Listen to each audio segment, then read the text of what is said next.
1945. The war ends. Berlin falls. Nazi Germany collapses. The world begins counting the dead. And almost immediately, something doesn't make sense. Thousands of Nazi officers are missing. Not captured, not executed. Missing. By 1946, lists of war criminals are already incomplete. Names that should be in prison camps or courtrooms simply aren't there. By 1947, the pattern becomes impossible to ignore. The same ranks, the same units, the same men who had held power just months earlier. Gone. No arrests, no clear sightings, no explanation. So the question is simple. Where did they all go? Because this wasn't chaos. Too many disappeared the same way. Too many ended up in the same places. Too many were given new identities, new papers, and a way out. This wasn't escape.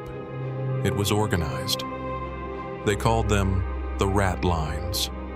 Secret routes running through the ruins of post-war Europe, down into Italy, through safe houses, monasteries, and quiet networks that operated just outside public view.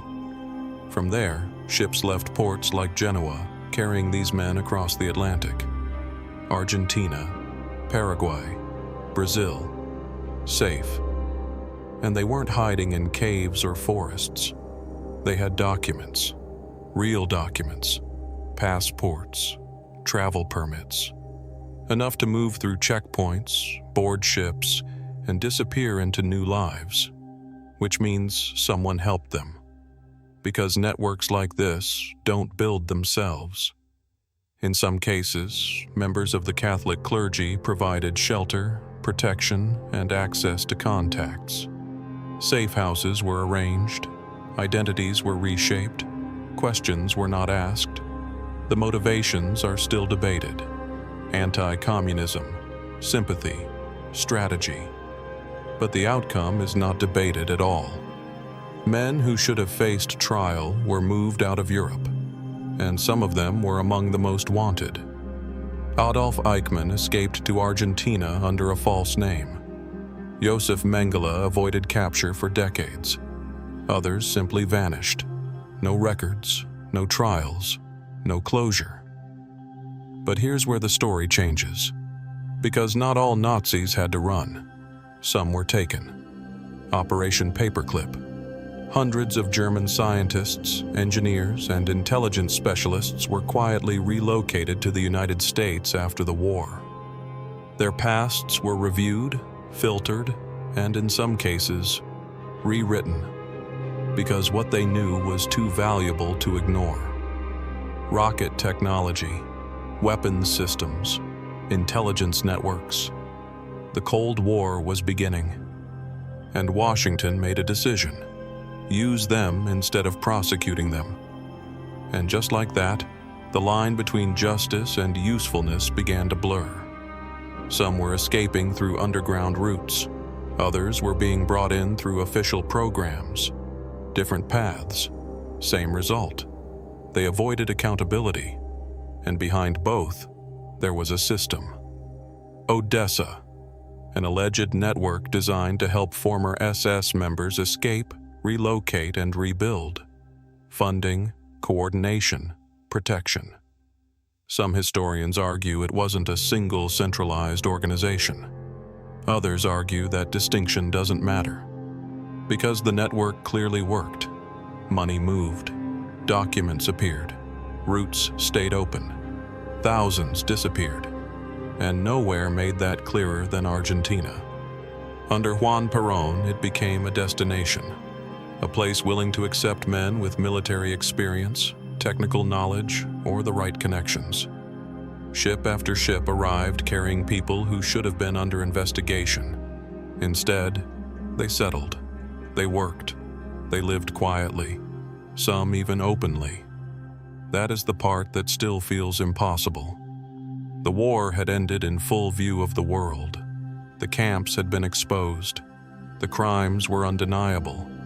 And yet thousands were never held accountable. Some because governments were overwhelmed, Some because institutions looked the other way. Some because intelligence agencies saw value in them. And some because there were always people willing to help, as long as the politics made sense. For years, the silence held, but not forever. In 1960, Adolf Eichmann was found in Argentina, captured, and put on trial. And suddenly, the world was forced to confront something uncomfortable. They hadn't disappeared. They had escaped, and they had help. That realization triggered decades of investigations.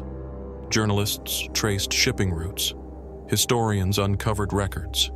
Nazi hunters followed aliases across continents. And piece by piece, the picture became clearer. Not complete, but clear enough. Enough to prove that this was never an accident of history. It was enabled. That may be the most important part of this story, because it means the system that allowed these men to vanish was bigger than any one individual, bigger than any one government.